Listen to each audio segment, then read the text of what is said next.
ഇതര സംസ്ഥാന തൊഴിലാളികൾ സ്വന്തം നാട്ടിലേക്ക് മടങ്ങിയതോടെ കേരളത്തിലെ തൊഴിൽ മേഖലകൾ പ്രതിസന്ധിയിലാണ്. തമിഴ്നാട്, അസം, പശ്ചിമ ബംഗാൾ തുടങ്ങിയ സംസ്ഥാനങ്ങളിലെ തെരഞ്ഞെടുപ്പിനെ തുടർന്നാണ് തൊഴിലാളികൾ നാട്ടിലേക്ക് തിരിച്ചത്. ഇത്തവണ വോട്ട് രേഖപ്പെടുത്തിയില്ലെങ്കിൽ പൗരത്വം നഷ്ടമാകുമോ എന്ന ആശങ്കയാണ് ഇവരെ കൂട്ടത്തോടെ മടങ്ങാൻ പ്രേരിപ്പിച്ചത്. ഇതര സംസ്ഥാന തൊഴിലാളികളുടെ കടന്നുവരവ് കേരളത്തിലെ തൊഴിൽ മേഖലയിൽ ഉണ്ടാക്കിയ മാറ്റം ഒട്ടും ചെറുതല്ല. ഹോട്ടൽ മേഖലകൾ, കൃഷി, മത്സ്യബന്ധനം, സലൂൺസ്, നിർമ്മാണ മേഖലകൾ, വ്യവസായശാലകൾ, ഡ്രൈവിംഗ്, മെക്കാനിക്കൽ ജോലികൾ തുടങ്ങി കേരളത്തിലെ ചെറുതും വലുതുമായ പല തൊഴിൽ മേഖലകളിലും ഇന്ന് ജോലി ചെയ്യുന്നവരിലധികവും ഇതര സംസ്ഥാന തൊഴിലാളികളാണ്. 25 ലക്ഷത്തിനു മുകളിൽ ഇതര സംസ്ഥാന തൊഴിലാളികൾ കേരളത്തിൽ ആകെ ഉണ്ടെന്നാണ് ആസൂത്രണ ബോർഡിന്റെ കണക്ക്. തൊഴിലാളികൾ കൂട്ടത്തോടെ മടങ്ങിയത് വലിയ പ്രതിസന്ധി ഉണ്ടാക്കിയിട്ടുണ്ടെന്ന് തൊഴിലുടമകൾ പറയുന്നു. ഇതര സംസ്ഥാന തൊഴിലാളികളെല്ലാം നാട്ടിൽ പോയോണ്ട് ഞങ്ങൾ സാധാരണ രാത്രി 1 മണി വരെ കടയുള്ളതാണ്. ഇപ്പം നമ്മൾ 8 മണിക്ക് ക്ലോസ് ചെയ്യാണ്. അവരിപ്പോൾ ആസാമിൽ പോയതൊക്കെ തിരിച്ചു വരാൻ തുടങ്ങി. പക്ഷെ ബംഗാളിലുള്ള പോയതൊക്കെ 23-ാം തീയതി കഴിഞ്ഞിട്ട് വരും.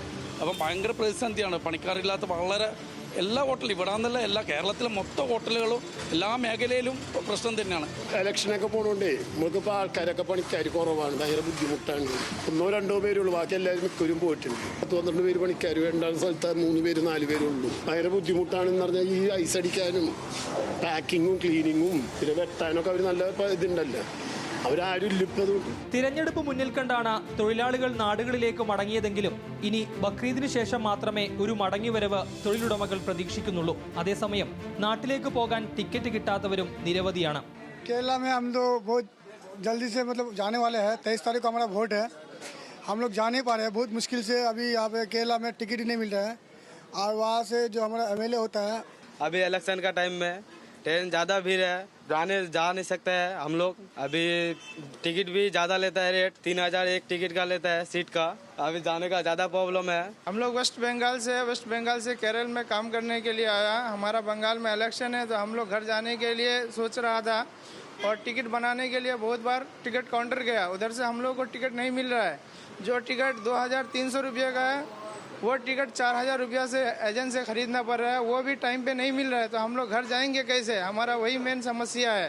ഇത്തവണ തെരഞ്ഞെടുപ്പിൽ വോട്ട് രേഖപ്പെടുത്തിയില്ലെങ്കിൽ പൗരത്വത്തിൽ നിന്ന് പുറത്തു പോകുമെന്നും ആധാർ ഉൾപ്പെടെയുള്ള രേഖകൾ അസാധുവാകുമെന്നും ഇതര സംസ്ഥാന തൊഴിലാളികൾക്കിടയിൽ പ്രചരണമുണ്ടായിരുന്നു. ഇതിൽ ആശങ്കപ്പെട്ടാണ് ഭൂരിഭാഗം തൊഴിലാളികളും നാടുകളിലേക്ക് മടങ്ങിയത്.